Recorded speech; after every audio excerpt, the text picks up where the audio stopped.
એટલે વસવા તો છે જ નહીં, તો શું એને બોલાવીને કામ છે? એને કોને કે તું અમારું ધ્યાન રાખજે ને 2 ટાઈમ રોટલો દેજે, બીજું શું કામ છે ભલા મને? ઈ સાંદીપની ઋષિના આશ્રમમાંથી બે જુદા પડે. કૃષ્ણ જાય દ્વારકા ને સુદામો જાય પોરબંદર. ઈ બાપુ ગરીબી ભરડો લઈ ગઈ હતી હો સુદામાને. એમના પત્ની કહે છે કૃષ્ણ તમારો મિત્ર છે, જાવ નહીં કે છોકરા ખાવું ખાવું કરે, ભૂખ્યા મરી જાય. સુદામા કે ભાઈ હું નહીં જોઉં, મારે ન માગવાનું નિયમ છે, અહીંયા જઈને મારે શું કરવું? અને હોનાની દ્વારકાનો રાજા છે, એના કરમ છે ને આપણે ખાવા ધાન નથી, આપણા કરમ છે. 2 મણ દાણા આપે તો જિંદગી થોડી ઉતરી જાય? ઈ કે પણ જાઓ, છોકરા મરી જાય કે પણ 2 મણ દાણા આપે તો શું કેટલા દી હાલે? અને આપણા કરમ છે. ઈ કે પણ તમે જાવ ને, હું તમને કહું છું એ પણ કે હું મારે ન માગવાનું નિયમ છે, અહીંયા જઈને મારે કરવું શું? ઈ કે તમારા દરણ જોઈશે તો ખબર પડી જશે કે આની પાસે કઈ નથી, આ માગવું નહીં પડે. તો કે ખાલી હાથે ન જવાય, કંઈક લઈ જવું પડે. હું મોટો છું, જો આપણી સંસ્કૃતિ છે.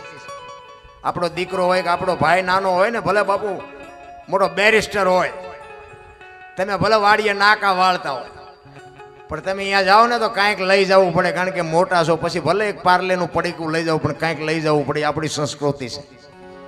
સુદામો કહે છે હું મોટો છું, મારે કંઈક લઈ જવું પડે. એમના પત્ની કે કંઈક હોય તો આપણે ન ખાઈ તો અહીંયા હું તમને મોકલવા જોઈએ? નથી એટલે તો મોકલવાના છે. તો કે નહીં જાઉં. એ પાડોશીની બાઈ પાસે બાપુ તાંદુળનું હુકડું ભરી આવે, અને તાંદુળની પોટલી બાંધવા માટે સારું લુગડું નહોતું સુદામાના ઘરમાં. બાપુ એ તો ગરીબી જેને હોય ને ખબર હોય. રામ, કોઈ ગરીબ માણસ હોય ને એને જો બને ને તો બટકો રોટલો આપજો, અને ન આપી શકો ને તો એને બાપુ એની આંતળી તો દુભાવતા જ નહીં. નકર ગરીબની આંતળી ખાવા ધાન નહીં રહેવા દે. ગરીબી કોઈને ગમતી નથી રામ, બધા એને બંગલા ને ગાડીઓ જોવે છે. તમારે દેવું હોય દેવું, બાકી કોઈની આંતળી ન કકડાય, ધ્યાન રાખજો. અને ભગવાને આપણને આપ્યું હોય ને એમાંથી આપણે બટકો રોટલો આપ્યો હોય છે ને, તો ભગવાન તમને ડબલ કરીને આપશે. કે બાપુ એક તમે ઈશ્વર ઉપર ભરોસો રાખીને કોઈ ગરીબ માણસને બાપુ આંતળી ઠરે એવું કંઈક કરજો. સુદામો વિચાર કરે છે કે આ બૈરાન ફુગાણું નહીં ને હવે મારે જવું પડશે.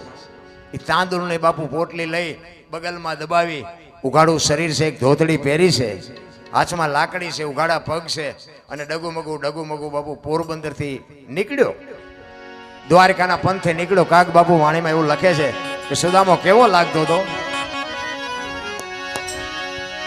એ જી સુદામા